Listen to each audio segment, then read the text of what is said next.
राज्य सरकार द्वारा धर्म परिवर्तन को लेकर ऐतिहासिक कानून लागू किया जाएगा और गृह राज्य मंत्री जवाहर सिंह बेडम ने मीडिया से बात करते हुए कहा है कि अब किसी भी प्रकार के प्रलोभन, धोखाधड़ी या फिर दबाव से धर्म परिवर्तन करवाने वालों के खिलाफ कड़ी कार्रवाई की जाएगी और लंबी सजा का प्रावधान भी रखा जाएगा। मंत्री बेडम का यह दावा है कि राज्य में गरीब लोगों को निशाना बनाकर धर्म परिवर्तन करवाने की शिकायतें सामने आती रही हैं, जिन्हें रोकने के लिए ये कानून बेहद जरूरी है।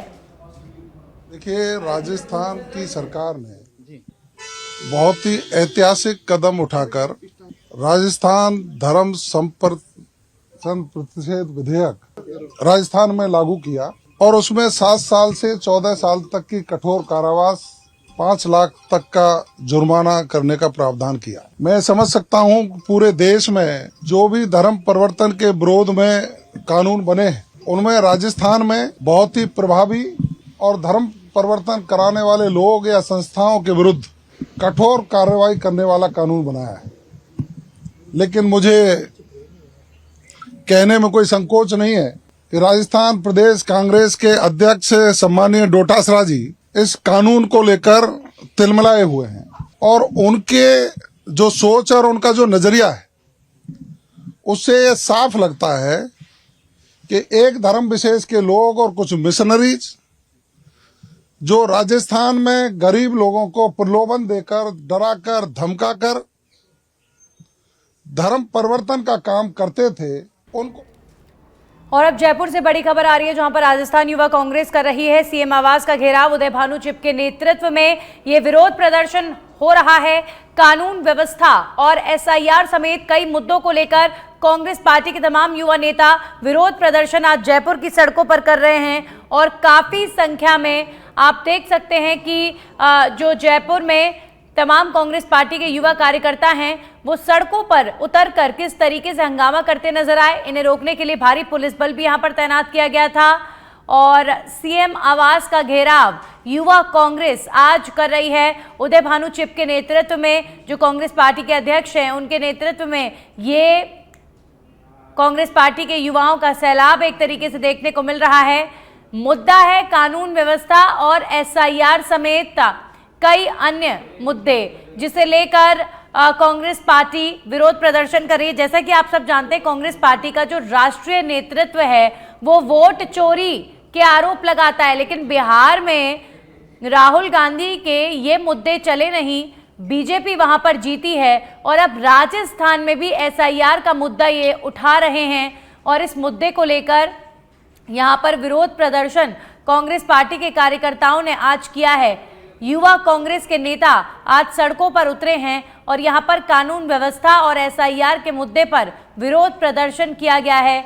भारी पुलिस बल भी जयपुर की सड़कों पर तैनात रहा और इसी के साथ ही आप देखिए किस तरीके से पुलिस को यहां पर बड़ी संख्या में चप्पे चप्पे पर पुलिस की तैनाती हुई है और पुलिस को यहां पर रोकना पड़ा इस भीड़ को, युवा कांग्रेस के इन कार्यकर्ताओं को। वहीं जैसलमेर से बड़ी खबर आ रही है, जहां पर रामगढ़ नहरी क्षेत्र स्थित एक खेत में ड्रोन गिरा है। चक संख्या 370 माइनर के खेत में ड्रोन गिरने का मामला सामने आया है। ग्रामीणों ने रामगढ़ पुलिस को ड्रोन की जानकारी दी है। सूचना पर रामगढ़ पुलिस मौके के लिए रवाना हुई। ड्रोन कहां से आया, ये जांच के बाद पता चलेगा। विस्तृत जानकारी अभी आनी शेष है। तो जैसलमेर, चूंकि जो बॉर्डर क्षेत्र में बहुत सारे गांव हैं, पड़ोसी मुल्क से कई बार इस तरह की गतिविधियां जो संदिग्ध होती हैं वो देखने को मिलती हैं, तो इसीलिए अभी फिलहाल पुलिस जो है वो गहनता से जांच कर रही है। रामगढ़ पुलिस के क्षेत्र में ये पूरा एरिया आता है जहां पर एक संदिग्ध ड्रोन गिरने का मामला सामने आया है। जैसलमेर में ये ड्रोन गिरा है। ये ड्रोन कहां से आया, क्या ये ड्रोन पाकिस्तान से आया या फिर ये किसकी हरकत रही, इन तमाम पहलुओं पर अभी फिलहाल जांच पड़ताल की जा रही है। लेकिन ये ड्रोन अचानक से बॉर्डर एरिया में आकर गिरा है, जो संदिग्ध माना जा रहा है। जैसलमेर में इस ड्रोन के गिरने की खबर सामने आ रही है। ग्रामीणों ने रामगढ़ पुलिस को ड्रोन गिरने की जानकारी दी है। अभी फिलहाल पुलिस जांच पड़ताल में जुटी हुई है कि जैसलमेर में गिरा ये ड्रोन आखिर क्या दुश्मन देश की कोई हरकत है या फिर क्योंकि बॉर्डर एरियाज में आप देखिए पड़ोसी जो देश है भारत का, पाकिस्तान, वो भारत का दुश्मन है और अगर बॉर्डर एरियाज में छोटी मोटी भी कोई गतिविधि होती है तो तुरंत जो बीएसएफ होते हैं, जो सिक्योरिटी फोर्सेस होते हैं, वो एकदम अलर्ट मोड पर हो जाते हैं। हरिवल्लभ हमारे सहयोगी जुड़ गए हैं। हरिवल्लभ, ये ड्रोन क्या मानकर चले कि पड़ोसी मुल्क की कोई हरकत हो सकती है या फिर कोई शरारती तत्वों की हरकत हो सकती है, क्या जानकारी आ रही है? हाँ जी बिल्कुल नंदनी, आज जो कोई जैसलमेर का जो रामगढ़ नहरी क्षेत्र है वहाँ पे एक यूएवी ड्रोन दिखाई दिया है, जो कि तक संख्या जो 3 माइनर है वहाँ पे दिखाया गया। किसानों ने इसको आज सवेरे देखा, जो उन्होंने देखते ही ग्रामीणों को और इसकी सूचना पुलिस को दी। ड्रोन मिलने की सूचना से वाजिब सी बात है क्योंकि सीमावर्ती इलाका है तो हड़कंप तो मच गया और पुलिस भी जो है मौके के लिए रवाना हो गई है। और फिलहाल इस ड्रोन की जो है जांच के बाद ही खुलासा हो पाएगा कि ये कहाँ से आया था, किस उद्देश्य से आया था और कौन सी दिशा से आया था, ये अभी बताना कोई जल्दबाजी होगी फिलहाल। लेकिन बॉर्डर है, लेकिन ये सीमावर्ती इलाका है तो लेकिन इसकी आशंका है वो सीमा पार जाने की जताई जा रही है। लेकिन बता दूं कि यूएवी ड्रोन है जो कि खुफिया जानकारी, निगरानी, लक्ष्य प्राप्ति और टो ही के लिए उपयोग में लिया जाता है।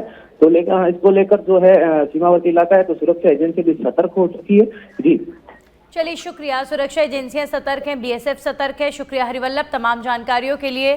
तो ये अजीबोगरीब ड्रोन पाकिस्तान से आया है ऐसा माना जा रहा है। अभी फिलहाल पूरी जांच हो रही है, आखिर ये किस तरह का ड्रोन है, ये किसके द्वारा यहाँ पर उड़ाया गया, इन तमाम पहलुओं पर जांच जारी है। वहीं भरतपुर एसपी दिंगत आनंद ने फर्जी निवेश नेटवर्क का भांडाफोड़ करते हुए 3 लाख से अधिक लोगों से 3,500 करोड़ रुपए से अधिक की ठगी का खुलासा किया है। आरोपियों ने क्रिप्टो और फर्जी निवेश वेबसाइट xpo.ru के जरिए लोगों को ठगा था। इस मामले में अतुल कुमार, मुकुल कुमार, कृष्ण कुमार, राकेश कुमार शर्मा और उमरावमल को गिरफ्तार किया जा चुका है। उनके कब्जे से लगभग 40 लाख रुपए नगद, सोने के जेवरात, 5 लग्जरी वाहन और 40 लाख रुपए की क्रिप्टो करेंसी जब्त की गई है। प्रकरण संख्या 703/25 में मथुरा गेट थाना पुलिस ने अनुसंधान के दौरान कार्रवाई की है, जिसमें भरतपुर वृत्त कार्यालय के कांस्टेबल सोनू मीना की अहम भूमिका रही।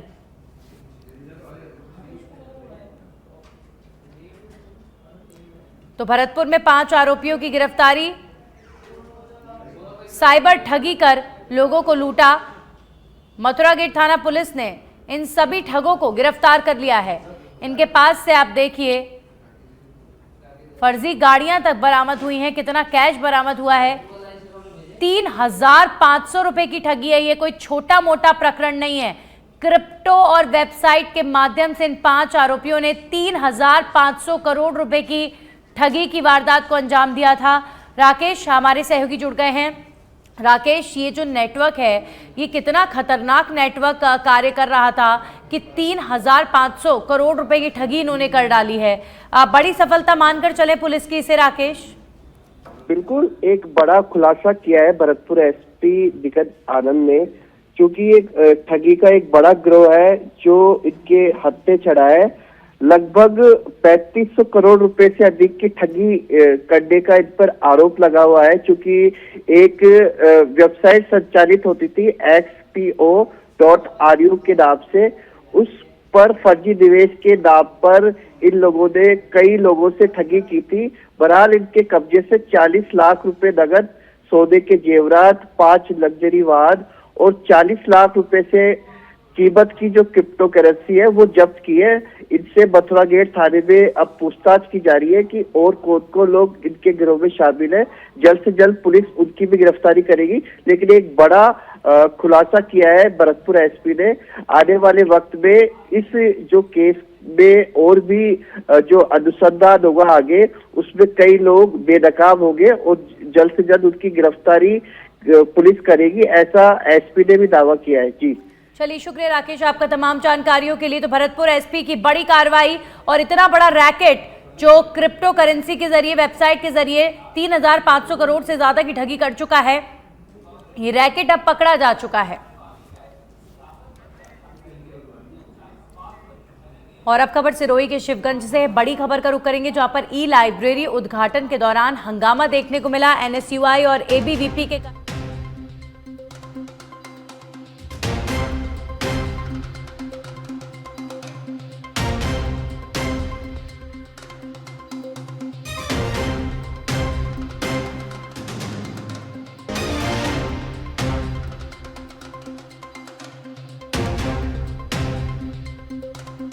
का ज्ञापन मंत्री ओटाराम देवासी को सौंप दिया है। एनएसयूआई और एबीवीपी के कार्यकर्ताओं में धक्का मुक्की देखने को मिली है। मंत्री को एनएसयूआई अवगत कराने के बाद भी सुधार न होने पर माहौल गरमाने की बात कह रहा है। एबीवीपी ने एनएसयूआई कार्यकर्ताओं को धक्का देकर हटाने का आरोप लगाया है। वहीं एनएसयूआई ने दबाव डालने और उनकी बात न सुनने का आरोप लगाया है। छात्रों ने मुकदमा दर्ज करने की धमकी का आरोप लगाया और नारेबाजी की गई है। मामले को लेकर छात्रों में भारी रोष नजर आ रहा है। तो सिरोही के शिवगंज से ये खबर आ रही है, जहां पर ई लाइब्रेरी उद्घाटन में एनएसयूआई और एबीवीपी के कार्यकर्ताओं ने जमकर हंगामा किया। एनएसयूआई ने लंबित मांगों का ज्ञापन मंत्री ओटाराम देवासी को सौंपा है। वहीं एबीवीपी ने एनएसयूआई द्वारा धक्का लगाए जाने का आरोप लगाया है। तो शिवगंज में ई लाइब्रेरी उद्घाटन में एनएसयूआई एबीवीपी का जोरदार हंगामा यहां पर देखने को मिला। छात्रों ने मुकदमा दर्ज करने की धमकी दी है। आज हमारे कॉलेज में पधारे थे लाइब्रेरी का उद्घाटन करने के लिए, तो वहाँ हमारे छात्रों को लेकर कुछ 2-3 मांगे थी। इसका ज्ञापन हमने 10 दिनों पहले या प्राचार्य महोदय को दिया हुआ, लेकिन उसका कोई सुधारा नहीं हुआ। तो उसको लेके मंत्री महोदय के पास आज गए थे, वही ज्ञापन लेके, वही शिकायतें लेके। तो मंत्री महोदय ने आज सुने ही नहीं। उनके जो एबीवीपी के कार्यकर्ता है, उन्होंने हमको धक्का दे के वहाँ से हटा दिया गया। तो हम ये सवाल करना चाहते हैं माननीय महोदय से कि ऐसा क्यों हो रहा है सर? छात्रों की मांगे क्यों नहीं सुनी जा रही? मंत्री महोदय आज हमारे कॉलेज में बता। हमारे सहयोगी हेमंत अग्रवाल जुड़ गए इस खबर पर। हेमंत, दोनों ही संगठन अपनी मांगे रख रहे थे, लेकिन ये दोनों संगठन आपस में भिड़ क्यों जाते हैं जब इनकी डिमांड्स ऑलमोस्ट सेम होती हैं? क्या दिक्कत हुई, क्यों ये विवाद बढ़ गया इतना? मामला ये था, आज ई लाइब्रेरी का उद्घाटन था और माननीय मंत्री वहां पहुंचे थे और मंत्री के कार्यक्रम के बाद में एनएसयूआई कार्यकर्ताओं ने कॉलेज की कुछ प्रमुख मांगे थी जिन्हें लेकर वो ज्ञापन देना चाहते थे। लेकिन जैसे ही वो ज्ञापन के लिए पहुंचे, उससे पहले ही एबीवीपी कार्यकर्ताओं के द्वारा उन्हें धक्का मुक्की कर हटा दिया गया, जिसको लेकर उन्होंने नाराजगी जाहिर की और नाराजगी करते हुए वहीं अपने हंगामा करते हुए नारेबाजी की। जी चलिए, शुक्रिया हेमंत आपका तमाम जानकारियों के लिए। एनएसयूआई और एबीवीपी का जोरदार हंगामा सिरोही में देखने को मिला है। छात्रों ने मुकदमे की धमकी और नारेबाजी भी की है। राजगढ़ के मंडिता गांव में माइनर की दीवार ऊंचाई कम रहने से खेत जलमग्न हो गए और मोगिया बस्ती तक पानी पहुंच गया है। सूचना पर भाजपा नेता मौके पर पहुंचे हैं और माइनर को बंद करवाया गया है। पूर्व सरपंच तेज प्रताप सिंह ने बताया कि ठेकेदार की लापरवाही से पानी खेतों और बस्ती तक फैल गया। भाजपा जनप्रतिनिधियों ने सिंचाई विभाग के अधिकारियों को सूचित किया है, जबकि किसान नालों को बंद कर समस्या कम करने में जुट गए हैं।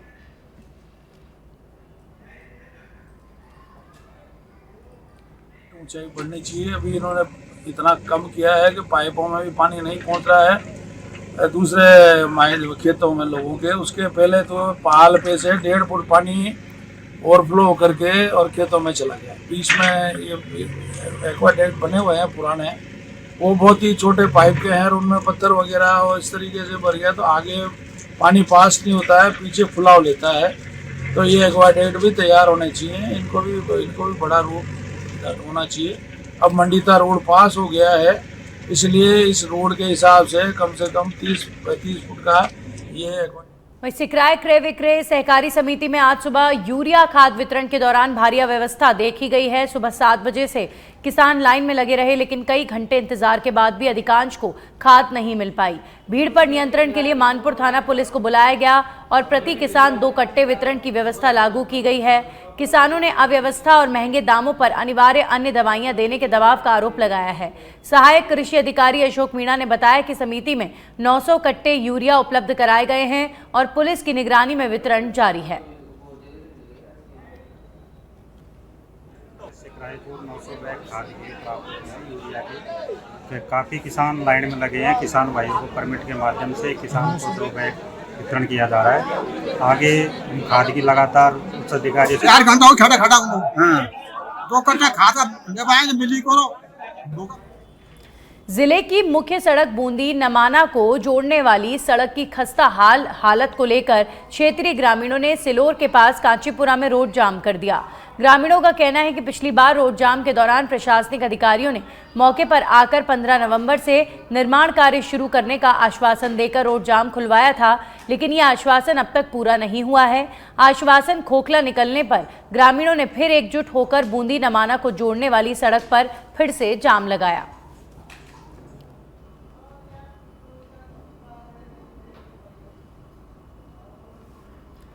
भीलवाड़ा के महिला एवं बाल विकास विभाग कार्यालय में चल रहे आधार केंद्र पर गुरुवार को अवैध वसूली को लेकर हंगामा हुआ। आरोप है कि केंद्र पर तैनात युवक ने सरकारी शुल्क 75 रुपए के बजाय 150 रुपए वसूले, जिससे लोगों में आक्रोश फैल गया और उन्होंने वीडियो बनाकर विरोध किया। शिकायत कांग्रेस ब्लॉक अध्यक्ष विकास सुवालका ने उपखंड अधिकारी संजना जोशी को दी, जिन्होंने नोटिस जारी कर स्पष्टीकरण मांगा और जांच के बाद दोषी पाए जाने पर कार्रवाई का आश्वासन दिया। इस प्रकरण ने विभागीय कार्य प्रणाली पर भी सवाल खड़े कर दिए हैं और आमजन ने भविष्य में ऐसी मनमानी रोकने की मांग की है।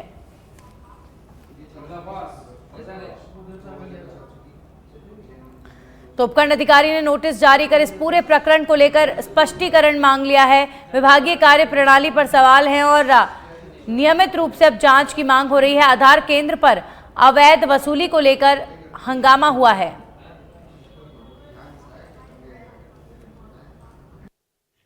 आपको कितना लेता पैसा अभी पैसा 150 रुपए ले 75 रुपए की रसीद कटी। आपको पैसा भोपाल है हमारे 75 रुपए रसीद कटी, 150 रुपए लिया साहब पूरा आपसे बेटा। यार काम बाकी पैसा बताया नहीं इन्होंने कितना। अभी ये सीट से उठ के चले गए अधिकारी, अभी ये कह रहे हैं। वहीं छत्तीसगढ़ के सुकमा से खबर है, जहां पर पुवर्ती गांव में नक्सली कमांडर मांडवी हिडमा और उनकी पत्नी राजे का अंतिम संस्कार पुलिस और सीआरपीएफ की कड़ी सुरक्षा के बीच संपन्न हुआ। इससे पहले हिडमा के साले ललित मरकाम ने आरोप लगाया कि हिडमा को 6 नक्सलियों के साथ मारकर फर्जी मुठभेड़ का ढांचा तैयार किया गया, जबकि वो आत्मसमर्पण करने वाला था। नक्सलियों और ग्रामीणों ने भी मुठभेड़ को फर्जी बताया है। हिडमा झीरम हमले का मास्टरमाइंड था और उसका निधन जवानों और परिजनों के लिए भारी दर्द लेकर आया।